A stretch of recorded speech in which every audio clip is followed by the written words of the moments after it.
Ik heb een verkleurde foto, een beeld in mijn heng. Onder het zwarte water, een verzopen boerderij.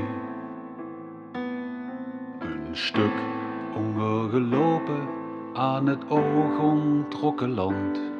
Bij een spoor, gaat treinen en een berg. Deze foto, dit beeld, het water is zwart, het rook door slaan en de dag.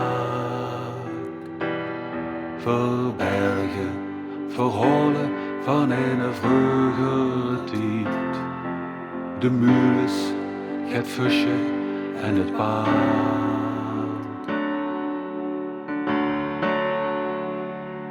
Ik heb een foto, een geheim in mijn heng. Een geheim dat ik nog immer niet ken. Ik bedenk de verhalen en de lui uit de buurt. Tussen wat ik hoor en wat ik verzin. Ik vraag het aan de jaren, verzin de lui van toen. En het land waarop ze woonden, het groen bij hun huis. Het koren, het weer, het goud aan het zwart. Traditie, eigenwijs, godzijdank.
En het geheim van dit land, dat door de jaren heen immer weer verkleurde.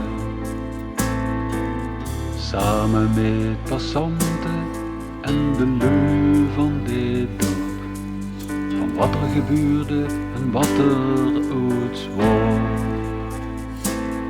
Mijn hand beweegt, mijn hand raakt het aan.